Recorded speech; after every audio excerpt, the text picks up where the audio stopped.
말씀을 통해서 하나님께서 귀한 은혜를 우리에게 주실 줄로 믿습니다. 본문의 말씀은 왜 이스라엘 백성들이 하나님으로부터 시험판을 받아야 하는지 이유에 대한 말씀을 하고 있습니다.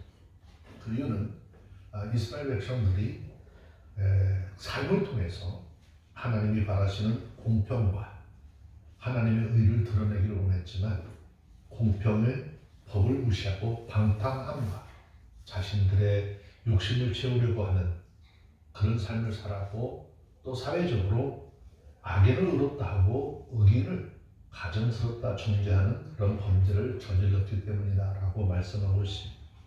그러면 여기서 우리가 묵상을 해봐야 할 것은 하나님은 이스라엘 백성들의 삶을 통해 무엇을 나타내려고 하셨을까라고 하는 것이죠. 하나님은 그들의 삶을 통해 하나님은 공의의 하나님이시라고 하는 것을 나타내시고 그 일로 인해서 영광을 받으시기를 원하셨습니다.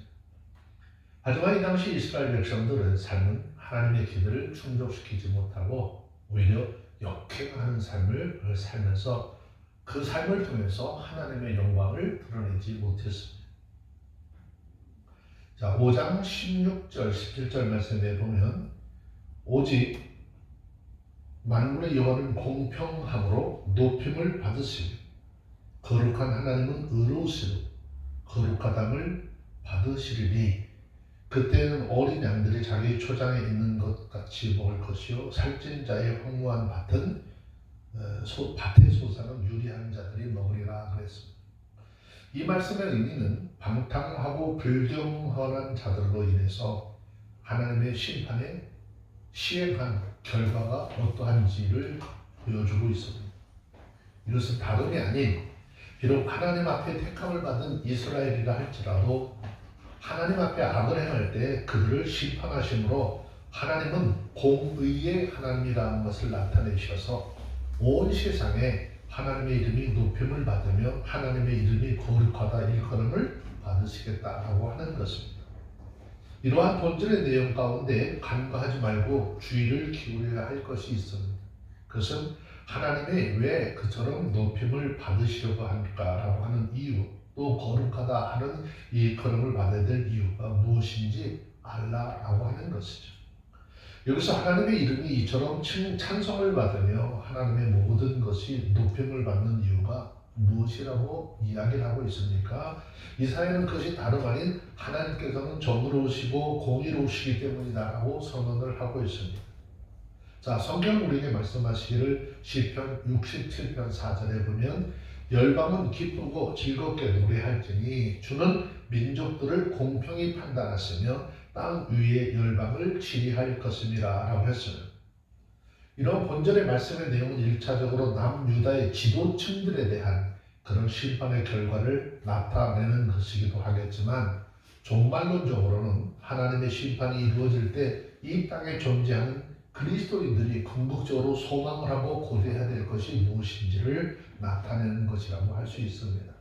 이것은 하나님의 심판이 이루어지는 날 본절에서와 같이 악인들은 파멸을 당하고 하나님의 이름이 온전히 높아질 것을 그 일을 이루시는 그런 시기가 될 것이라고 하는 것이죠. 그런데 많은 그리스도인들은 이러한 구원의 날에 대한 올바른 이해를 갖지 못하고 부분적인 이해만을 가지고 있습니다.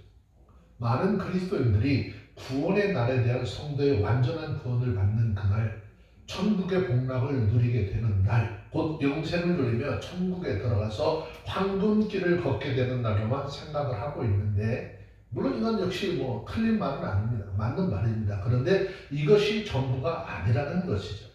성경은 이러한 것들보다 더 중요한 것, 우리가 더 간절히 소망해야 될 것이 무엇인가를 가르치고 있습니다. 그것이 바로 오늘 말씀을 통해서 제시하고 있는 것인데, 하나님의 정의가 실현되고 공의가 구현되기를 원하는 것입니다. 만약에 이 땅에서 이처럼 하나님의 정의와 공의가 구현되지 않는다면 악인의 심판, 의인의 구원이 이루어질 수 없기 때문인 것이죠.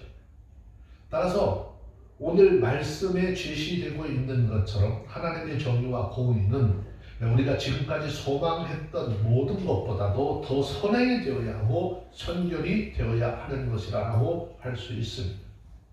이런 것들을 감안할 때 오늘날 그리스도인들이 부분적인 소망, 또 본래 하나님께서 이루시고자 하는 온전한 소망과는 좀 어그러진 소망을 가지고 살아가고 있다라고 할 수 있겠죠. 심지어 신앙을 가지고 있다라고 하면서 하나님의 정의와 공의에는 관심이 없고 불의와 거짓을 자행하면서 종교 예식, 종교 행위 자체만을 내세우는 사람들, 그리고 그것으로 구원을 장담하고 있는 사람들까지 이미 교회 안에 존재하고 있는 것입니다. 그러나 이러한 태도로 삶을 사는 사람은 정의의 하나님, 또 공의의 하나님은 결코 간과하지 않으신다라는 것이죠. 그리고 이런 허탄한 또 잘못된 소망으로 인해서 결국 그는 구원의 날이 아닌 불의의 열매, 도전의 열매, 심판의 자리에 처해지게 될 것이다 라고 하는 것입니다. 자, 그 결과가 17절에 있는 말씀이었습니다. 그때 어린 양들이 자기 초장에 있는 것 같이 먹을 것이요 살찐 자의 황무한 밭의 소산은 요리하는 자들이 먹을 것이라. 자, 여기서 하나님은 이스라엘의 권세자들에게 심판을 내리실 때 어린 양들이 자기 초장에 있는 것 같이 그들이 모아놨던 것을 먹을 것이고 살찐 자의 황무한 밭의 소산은 유리하는 자들이 먹게 될 것이다 라고 했습니다. 이 말의 의미는 이런 것입니다. 하나님께서 공평과 심판을 내리심으로 권세 있고 재력이 있는 자들에게 억압과 착취를 당하고 약하고 가난한 그런 사람들 긍휼과 은혜를 베푸시겠다라고 하는 것이죠. 실제로 예루살렘이 역사적으로 보면 바벨론 군대에 의해서 멸망을 당할 때 그 지역의 유력한 자들 칼에 죽거나 포로로 끌려가고 예루살렘에는 유리하는 자들만 남아 있었습니다. 그리고 이 악인들이 재물을 많이 쌓고 육체의 향락을 즐기며 살았는데 하나님께서 심판을 내리셔서 그들의 교만을 꺾으실 때 그들이 쌓은 재물은 다 타인에게 주어졌습니다. 하나님이 인정하지 않는 재물, 그 재물을 쌓는 것은 곧 자신에게 임할 화를 쌓는 것과 같다라는 말씀입니다. 공평하신 하나님께서 반드시 그렇게 심판하셔서 악인의 재물을 흩으시겠다는 것이죠. 우리의 삶도 마찬가지입니다. 하나님은 우리들을 구원에 이르게 하기 전에 우리들의 삶을 먼저 불법과 불의, 부정에서 돌이키시고 죄악된 삶에서 건지시는 일을 행하실 것입니다. 하나님은 단지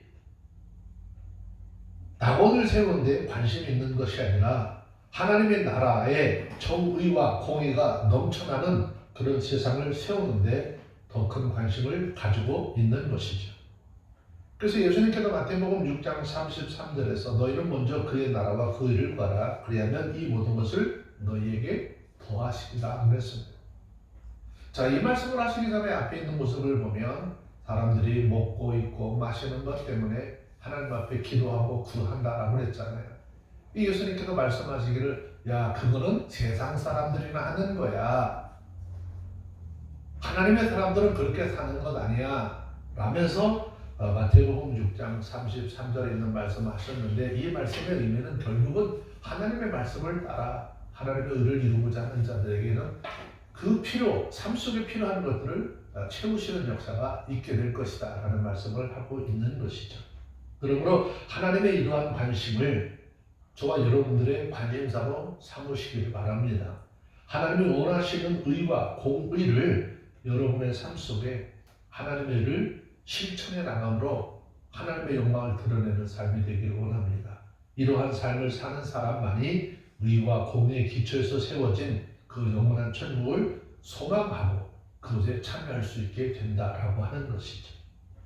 하지만 이 당시 이스라엘 백성들의 삶은 하나님이 보셨을 때 거짓으로 또 죄악을 일삼는 삶을 살았다라고 이야기하고 있습니다.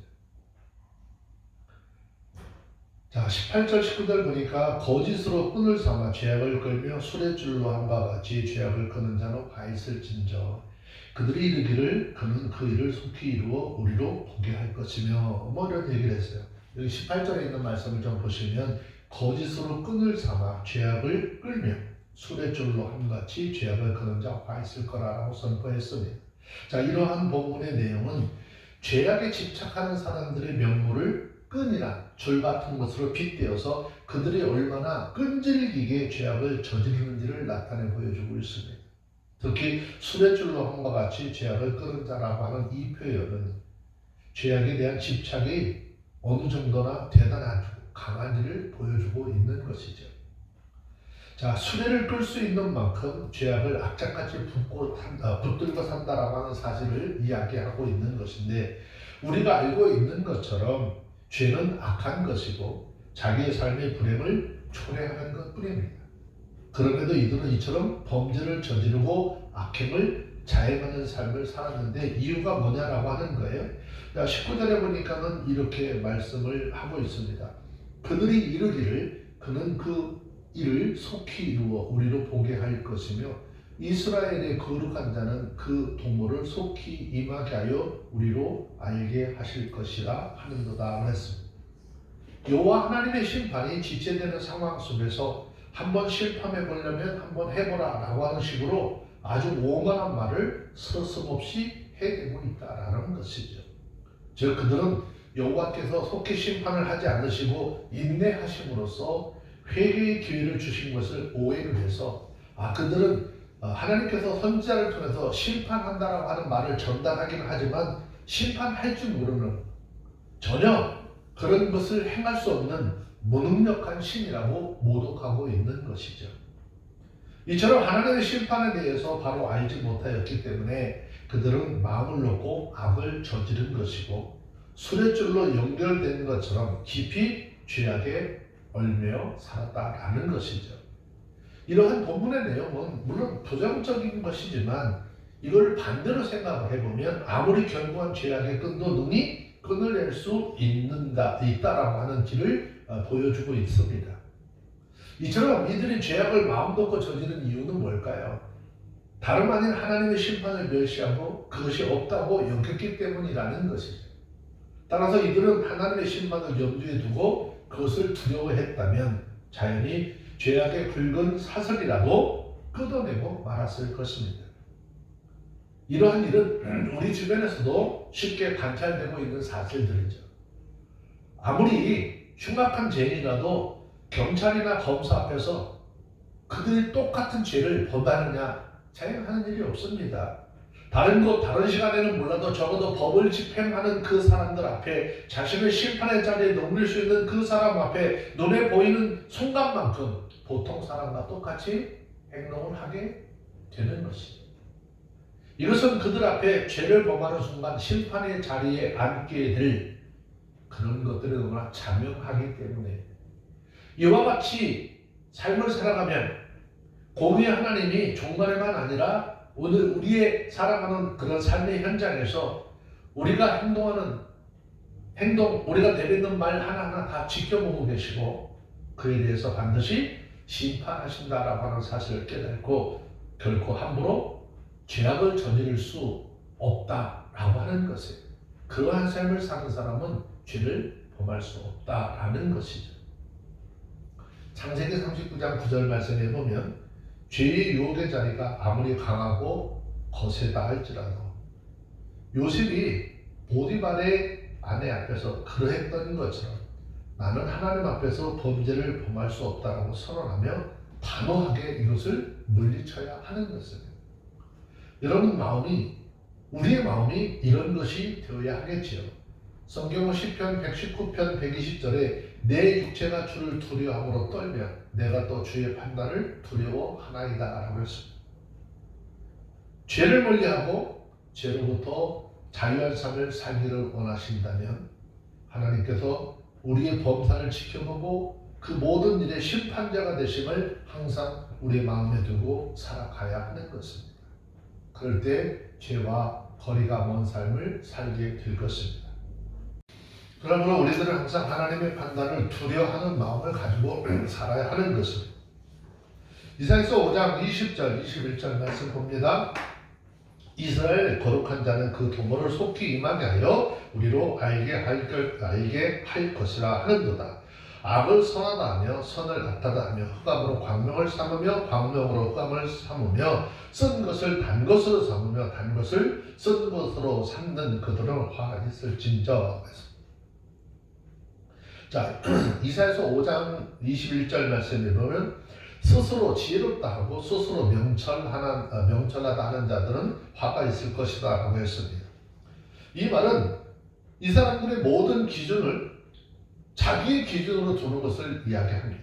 즉 자기 스스로 최고의 위치에 두는 것인데 한마디로 교만하다는 그런 것이죠. 교만한 사람들을 의미하는 것입니다. 이들은 자기를 최고의 위치에 두었기 때문에 자기 자신을 절대적으로 신뢰합니다. 또 자신이 뭔가 잘못했다 할지라도 인정하지 않습니다. 오류를 인정하지 않기 때문에 그 사람들에게 회개를 기대한다는 것은 전혀 불가능한 것이죠. 이들은 하나님 앞에서 거짓된 삶을 살면서 자신의 삶을 정당화시키는 삶을 삽니다. 이들은 선을 악이라 하고 악을 선이라 하면서 그것이 옳은 것인 줄 알고 삽니다. 물론 이러한 사람들은 하나님을 경외하지도 않습니다. 자기가 최고의 위치에 있는데 하나님을 경외할 일은 만무한 것이죠. 그들에게 하나님은 거추장스러운 존재요, 하나님의 법은 성경책 속에 담아둬야 할 고리타분한 고전에 지나지 않는 것입니다. 그래서 그들은 하나님의 말씀을 적극적으로 거스르기까지 하죠. 결국 이들이 처한 운명은 무엇일까요? 그들 스스로 자초한 하나님과 철저히 분리된 운명, 곧 멸망과 심판뿐이라는 것이죠. 하나님과 그의 말씀을 거스려서 악을 행하는 자가 최종적으로 도달할 것은 멸망의 처소일 뿐인 것입니다. 심판주가 되신 하나님은 그들을 결코 간과하지 않으시는 것입니다. 그러므로 스스로 지혜롭다는 자들의 실상은 무엇일까요? 우매한 자들이라는 것입니다. 그들의 멸망하기 위해서 태어난 짐승과 같이 지극히 우매한 자들이라는 것이죠. 성경은 잠언 26장 12절에 보면 내가 스스로 지혜롭게 여기는 자를 보느냐? 그보다 미련한 자에게 오히려 바랄 것이 있느니라 라고 말씀했습니다. 자기 스스로 지혜롭다고 하여 하나님의 말씀을 무시하고 불순종하는 사람에게는 더 바랄 것이 없다라는 것입니다. 인간은 본래 하나님의 형상으로 지음을 받았으므로 그 안에 하나님께서 주신 참 지혜가 있었습니다. 그러나 그러한 지혜는 인간의 타락과 함께 그 안에 있었던 하나님의 형상이 훼손되면서 상실되어졌고 인간은 다 무지한 자로 전락이 되고 말았습니다. 그래서 인간은 스스로 하나님을 알 수 없게 되는 것은 물론 인생의 올바른 진리에 대해서도 알 수 없게 되었습니다. 심지어 진정한 의미의 그 선악을 판단할 수조차 없게 되었습니다. 결국 하나님의 기준이 아니라 자신의 기준으로 자기에게 유익이 있다면 선하고 유익을 주지 못하면 악하다라고 판단하게 되었다는 것입니다. 결국 인간은 하나님 없는 삶을 사는 것은 물론 하는 일마다 진리에서 떠나 악한 일만 저지르는 비참한 신세로 전락을 해버리고 말았습니다. 그러므로 하나님 앞에 타락한 인생은 다 무지할 뿐이다 라는 것입니다. 그러면 누가 자기를 지혜롭다라고 여긴다면 그는 자신이 실상조차도 알지 못하는 지극히 우매한 자다라는 것이죠. 타락한 인간은 결코 스스로를 지혜롭게 할 수 없습니다. 요한계시록 3장 17절 말씀에 보면 내가 말하기를 나는 부자라 부유하여 부족한 것이 없다 하나 내 공고한 것과 가련한 것과 눈먼 것과 벌거벗은 것을 알지 못하는도다 라고 했습니다. 그러면 우리는 스스로 지혜롭게 여기는 어리석음에 빠지지 말아야 하는 것입니다. 그것은 자신을 우매자로 증거하는 것이면 물론 스스로 멸망을 자초하는 것이기 때문입니다. 오히려 우리는 우리 자신의 우매함을 솔직히 인정하고 하나님 앞에 겸손히 자기를 낮추는 것을 배워야 하는 것이죠. 하나님 앞에 엎드려 참 지혜요 빛이신 하나님의 말씀을 청정함으로 바른 인생의 길로 걷기에 힘을 다하는 우리 모두가 되어지기를 원합니다. 그렇게 할 때 우리는 하나님으로부터 진정 지혜로운 자라고 인정받는 역사가 있게 될 것이고 또 그 삶을 통해서 영원한 하나님의 나라에 동참하게 되는 은혜가 있게 될 줄로 믿습니다. 하나님의 말씀을 따라 믿고 순종하고 그 안에 하나님이 공평하시고 공의하심은 하나님이심을 세상에 선포하며 나가는 우리 모두가 다 되어지기를 주의 이름으로 축원합니다. 기도합니다. 거룩하신 하나님 감사합니다. 하나님의 귀한 은혜가 우리 모든 삶 속에 있게 하시고 아버지 하나님의 말씀의 능력을 쫓아 우리 삶에 하나님의 영광, 하나님의 공의를 나타내며 또 그것을 통해서 주님의 영광을 드러내고 선포하는 우리들이 삶이 되게 하여 주시옵기를 예수님의 이름으로 기도합니다. 아멘.